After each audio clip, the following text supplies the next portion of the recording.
10 anos depois a gente faz essa pesquisa aqui, né? E aí, série documenta, já está no número 29 até então, né? Quer dizer, ou seja, cresceu, né? A publicação do CONAS passou a ser rotineira, né? Isso é muito bom, porque aí era rotineira não só na área de gestão do trabalho, mas também em outras áreas, né? Passa a ser uma forma de divulgar e de democratizar a informação. E aí o CONAS nos chama novamente para fazer a segunda pesquisa, 10 anos depois. É interessante porque 10 anos depois, né, nós estamos revisitando para dizer assim, como é que está agora? Né? O que essas estratégias que, por exemplo, a Secretaria de Gestão do Trabalho, né, implantou, de alguma forma impactou ou não, né, no processo de trabalho desse gestor e na área. Para nossa surpresa, tem pontos extremamente de progresso, né, no processo. Progresso no sentido de crescimento da área, de maior visibilidade, de maior, como diria, qualificação e o entendimento de que não era uma área que qualquer pessoa poderia tocar, que era fundamental ter um certo know-how para poder fazê-lo, né? E os egressos dos cursos praticamente não ficam desempregados, né? Vão saindo do curso e já vão indo para as secretarias municipais e estaduais. A outra coisa que também fica evidente nesse segundo levantamento é que os municípios e os estados de maior porte, principalmente, se espelham muito, passam a se espelhar muito na estrutura do Ministério da Saúde para fazer as suas estruturas, né? Então, quando começa em 2003, ninguém tinha o seu parâmetro, né?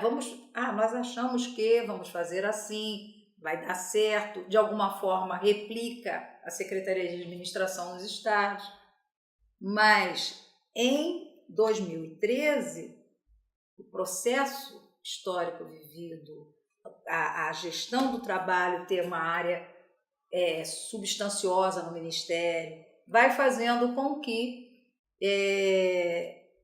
essa área comece a não ser uma cópia, a ter um perfil, e ela passa assim a ser um objeto ou um sonho de consumo das secretarias estaduais, né? Então, isso, por exemplo, evidencia o poder de vocalização muito grande que o Ministério tem, né, em relação aos estados e municípios.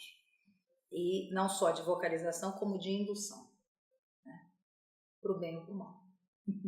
Né? Essa é outra frase, para o bem ou para o mal. Mas, enfim, que tem, isso fica evidente, porque quando nós perguntamos, e aí nessa segunda pesquisa, ela não é um rebatimento das perguntas da primeira. Ela tem a preocupação em checar, em relação à primeira, o que evoluiu, o que mudou, como se consolidou. Mas tinham coisas que não existiam na primeira e que, portanto, constam na segunda, mas que são áreas novas de pesquisa. Ela se divide em 8 blocos, cada bloco com um foco, e fazemos também, aliada a esses blocos, um diário de campo dos pesquisadores que foram ao campo, para que, além de preencher o instrumento de pesquisa, entrevistando o gestor, ele pudesse também observar em loco. Porque muitas vezes o gestor dizia uma informação e o pesquisador via outra. Algumas situações, inclusive, difíceis de enfrentar, né? E difíceis de várias formas, né? O gestor que não tem interesse em dar informação, que dificulta o máximo possível o dado,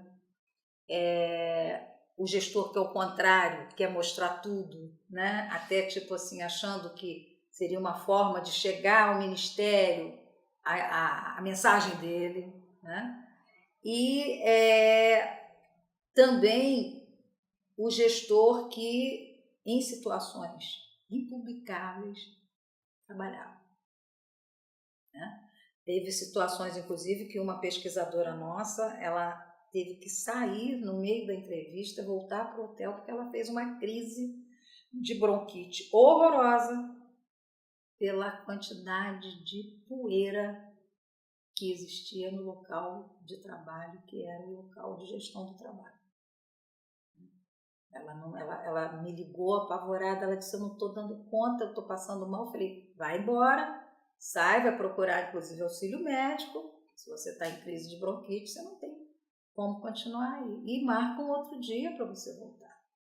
E ela teve que voltar outro dia e inclusive fazer a entrevista em outro local, né? Porque o local era de uma precariedade muito grande. Depois nós procuramos o gestor, conversamos com ele, falamos da necessidade de reverter aquela situação, porque era uma situação muito difícil, né? Em que pese a pesquisa não ter esse papel, mas também não dá para se omitir em determinadas situações, né? Então essa foi uma situação que não dava para se omitir. Nós tivemos que realmente buscar uma solução melhor para as pessoas que estavam ali trabalhando. Mas, enfim, a gente viu que o sentido de equipe existia, né? As secretarias não trabalhavam com uma pessoa que fazia tudo, né? Tinha o gestor, fosse do setor com o nome que tivesse, tinham subsecretarias de gestão do trabalho, mas também tinham setor, divisão, né? Estruturas menores.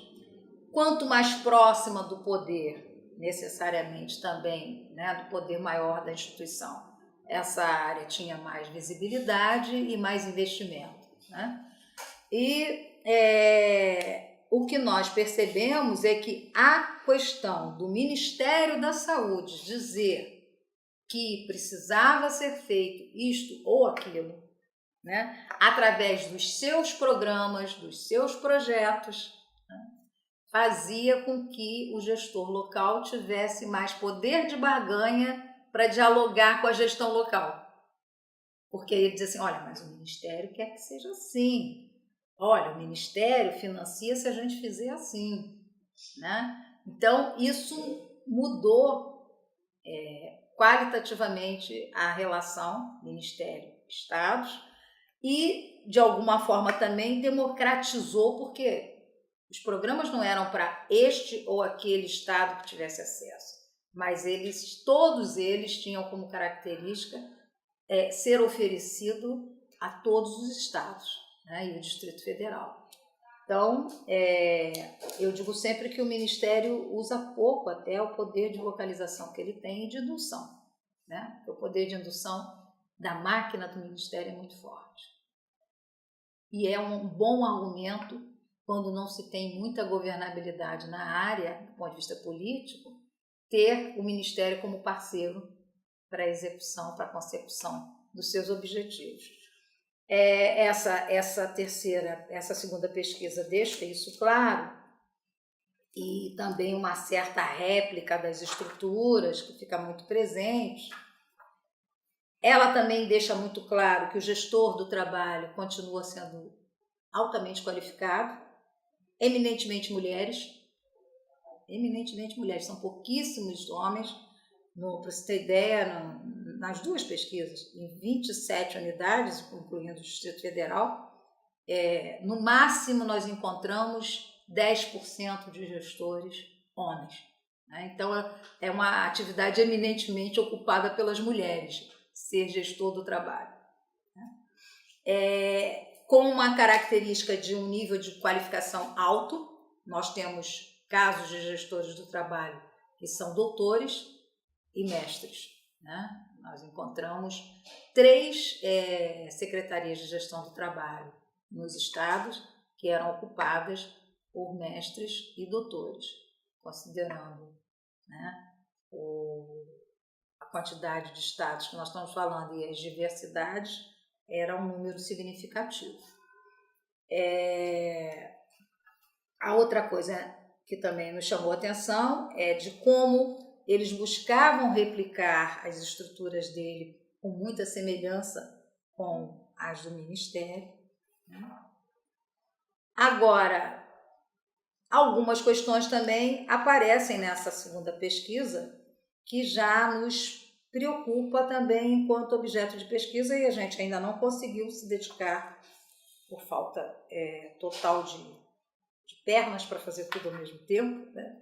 Nós continuamos coordenando o Projeto Nacional de Formação de Gestores, está terminando agora, né, o último termo de cooperação, e agora é uma preocupação nossa, que é a introdução no sistema, né, e agora legitimada pela legislação, das OS e OCIPs, né, as organizações sociais. E o tanto que isso vem desestruturando a área. Por quê? Uma pergunta que nós fizemos na primeira pesquisa, em 2003, e que foi respondida por todos os estados, na de 2013, a maioria dos estados não conseguiu me dizer. Quantos trabalhadores de saúde você tem na sua secretaria? Não foi nem por categoria profissional. E aí, por que eles não conseguiam dizer? Porque o advento das OS fez com que, como a OS, a organização social, ela é contratada, né? Você faz um contrato para a prestação de um determinado serviço. Então, você entra com um pacote. Pacote esse que inclui recursos humanos. A área de gestão do trabalho da Secretaria de Estado perde o controle sobre quem está trabalhando na minha rede. Quer dizer, tudo bem que até fosse uma organização social, mas que as informações da área estivessem sobre o poder, né, e a fiscalização do órgão de recursos humanos. Como é que eu faço cálculo de efetivos? Como é que eu digo quantos trabalhadores eu preciso para abrir uma unidade nova ou para substituir ou na criação de um novo serviço? Eles não conseguiam me responder. E eles não conseguiam responder na medida em que eles perderam o controle dessa informação.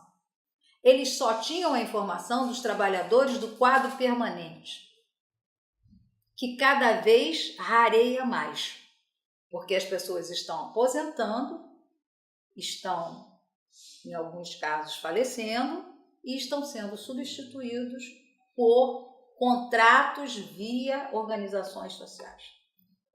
E essas organizações assumem o pacote. E não há um processo de informação que garanta o fluxo de informação para a área responsável pela gestão do trabalho nos estados.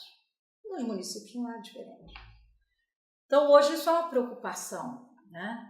E eu acho que já tem alguns estudos acontecendo, uma colega nossa mesmo aqui do departamento, a Márcia Teixeira, que trabalha conosco, ela fez a tese dela de doutorado trabalhando as organizações sociais na saúde e ela verificou uma infinidade de decretos estaduais de criação das OS e OCIPs. Não são iguais, variam de estado para estado, e não há nenhum tipo de regulação formal desse funcionamento e dessa relação. Os dados que ela apresenta são altamente preocupantes, né? E aí bate com a pesquisa na medida em que nós sentimos a dificuldade que foi esse gestor ter essa informação. Eu tive que desprezar esse dado, porque não era possível trabalhar em cima de um dado que não tinha consistência nenhuma. Era do estado que não tinha o dado ao estado que tinha o dado pela metade. Então, isso hoje me parece que abre aí uma área importante de pesquisa que precisa ser mapeada melhor, precisa ser apontada, inclusive, né, os resultados para uma regulação maior, porque do ponto de vista legal, hoje nós temos a aprovação de decretos e de leis que dão legitimidade a esse tipo de relação, né? Agora, ela não pode ser totalmente desregulada, né? Tem que haver alguma regulação. Eu particularmente acho que determinadas atividades são típicas de Estado e que a área da saúde não deveria não ser, né? Mas isso é uma posição pessoal. Mas, no mínimo, já que está regulamentada e aprovada, que haja um controle, porque esse descontrole da forma como se dá hoje é preocupante, né? Não sabemos até onde podemos chegar com esse tipo de exercício de gestão, né? Uma outra coisa que eu acho interessante, porque aí quando nós fizemos essa pesquisa, eu negociei com o CONAS, eu estava terminando meu doutorado, e pedi que eles me autorizassem a usar o banco de dados para minha tese de doutorado. E aí nós fizemos a nossa tese. Bom, a capa é igual a de todas as outras, porque é a capa oficial da instituição, né? Mas gestão do trabalho no Sistema Único de Saúde, a agenda política postergada? Uma interrogação. Isso aqui deu uma confusão, porque é uma interrogação, mas na hora que fizeram a introdução da tese no nosso sistema, fizeram como uma afirmativa.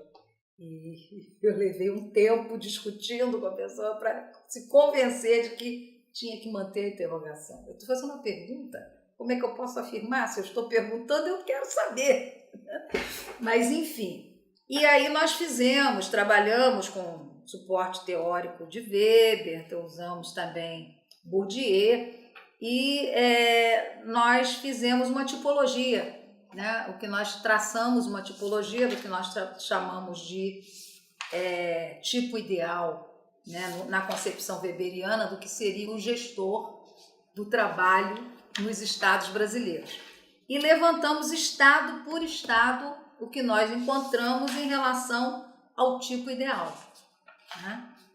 E, bom, nós primeiro não tivemos, é claro que não teríamos, né, o tipo ideal encontrado na sua essência, até porque senão ele deixaria de ser o conceito weberiano, né? O conceito weberiano pressupõe que esse tipo ideal, ele, no concreto, no cotidiano, ele não existe, né? Mas ele é uma tipologia que reúne o que seria a essência do gestor, né? E os itens, né, que nós categorizamos seria ordenar despesa, planejar recursos humanos, administrar recursos humanos, gerenciar carreiras e qualificações, atender ao trabalhador, atender receptivamente, né? Assessoria a outras áreas de gestão, coordenação e representação institucional, e